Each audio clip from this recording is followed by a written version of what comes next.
Shalom Bacha, que le bon Dieu vous protège, vous donne la santé, la joie, la prospérité.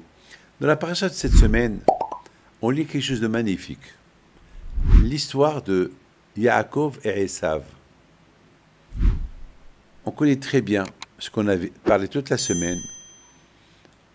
L'émouna que nous avons aujourd'hui, grâce à Dieu, on ne l'a pas reçu gratuitement. On l'a reçu sur un plateau. Parce qu'Abraham Abino, il nous l'a transmis. Et Baruch Hashem, voilà, chaque jour dans la prière on dit qu'on vient d'Abraham, Avotenu, nos parents. Toujours on fait un lien entre nous et nos parents, Abraham, Isaac et Yaakov. Comme moi, David Pinto, mon grand-père c'est Rabbi Haim Pinto, mon père c'est Rabbi Moshe Aaron Pinto. Il y a toujours un lien avec mes parents jusqu'à Abraham Abino. Et le plus important, comme quelqu'un m'a dit une fois, Rabbi David, pour toi c'est facile d'être rabbin, parce que toi tu as des grands-parents de Tzadikim, nous on n'a rien du tout. Je lui dis, tu es fou, mais vous avez Abraham, Isaac et Yaakov, c'est plus que tout le monde. Qu'est-ce que tu veux? Vous savez, on peut se reconstruire maintenant avec ce que nous avons déjà. Qu'est-ce qu'on a? Abraham, Isaac et Yaakov, nos parents, c'est Abraham, Isaac et Yaakov. Alors, si tu veux commencer, tu peux commencer maintenant. C'est pas la peine que ton père il soit un tzaddik pour que toi tu es un tzaddik. Il y a toujours le lien. Le lien, il existe. Jamais il va finir le lien. Donc, mes amis, Baruch Hashem, nous, on a, toi, Israël, on a ce lien de Abraham, Isaac et Yaakov. On a vu que Abraham Abino, toujours, il était pour l'éducation de ses enfants. Toujours, il était derrière Ishmaël pour bien l'éduquer. Il était derrière Yitzhak pour bien l'éduquer. Tout le temps, il ne les a pas lâchés.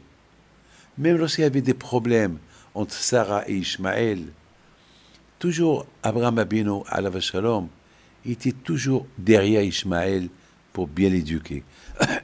J'ai vu dans un midrash qui dit que même lorsqu'Ishmaël est parti habiter en Égypte, Abraham Abino, il allait jusqu'à l'Égypte pour voir son fils Ishmaël. Une fois, Ishmaël était marié avec une femme qui n'était pas bien, et Abraham, il a conseillé son fils de la divorcer et de marier une autre femme. Il a marié la deuxième femme, Ishmaël, et Abraham Abino, lorsqu'il avait la deuxième femme, il a dit, celle-là, elle est bien. Donc, vous voyez qu'il y a toujours le lien entre Abraham Abino et Ishmaël et Yitzhak Abino, toujours il y avait un lien. On a vu que Abraham Abino, il a éduqué Yitzhak de la même façon. Je voudrais simplement vous dire que lorsqu'Abraham Abino, il devait prendre Yitzhak pour le sacrifier, Abraham Abino, il est parti avec Eliezer, Ishmaël et Yitzhak. Pour vous dire que, pour que Eliezer et Ishmaël, ils accompagnent Abraham Abino pour le sacrifice, c'est que les deux, ils étaient des grands tzadikim.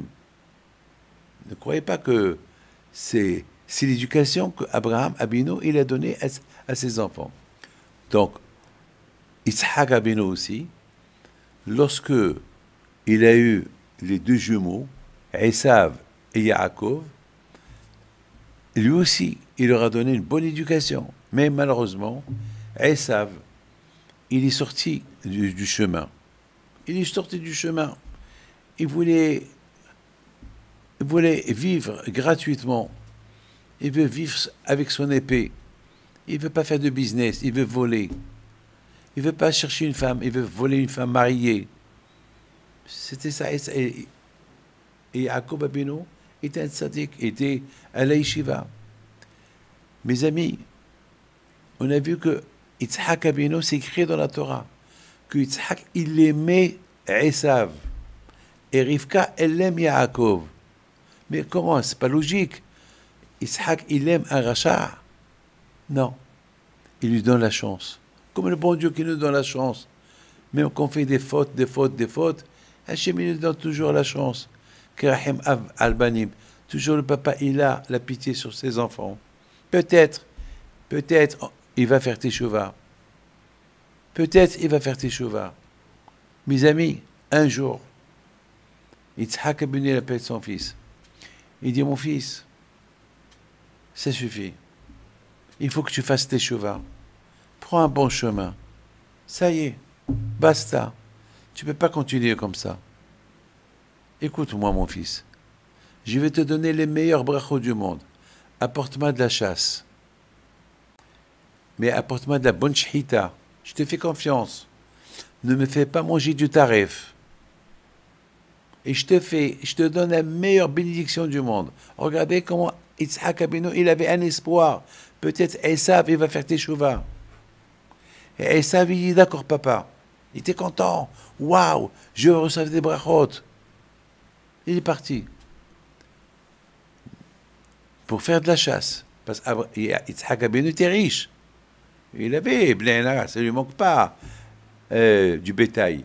Mais il voulait éduquer son fils. Ne vole pas. Apporte-moi de quelque chose que tu as chassé. Pas quelque chose que tu as volé ou quelque chose que j'ai. Je veux que tu fasses une mitzvah avec ton corps. Il est parti et il n'a pas trouvé de la chasse. Qu'est-ce qu'il fait? Il trouve un chien. Il égorge le chien. Il lui fait un rôti. Il apporte à son père un chien rôti. Avec du cumin, avec du riz. Il l'a fait avec du za'atar. Et lorsqu'il rentre à Esav chez son père avec un chien rôti, là, Yitzhak Abinu, il a vu Gehinam. Il a eu peur, il a poussé un cri. Tu m'apportes du taref, tu m'apportes de la viande pas cachère.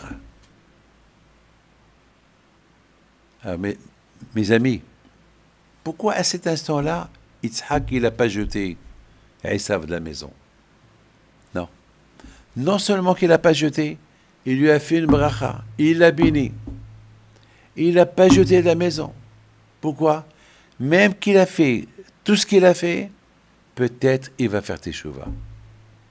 Un papa et une maman, toujours, ils ont l'espoir. Peut-être il va faire teshuva. Mes amis, beaucoup de fois, on peut vivre des moments durs avec les enfants, mais il ne faut pas les mettre dehors. Il faut toujours continuer à leur donner les bonnes éducations. Peut-être ils vont faire teshuva. Il ne faut jamais se désespérer dans l'avenir et le futur de l'enfant. Faites-lui confiance. Peut-être, soyez sage avec lui. Soyez bien avec lui. Parlez-lui bien.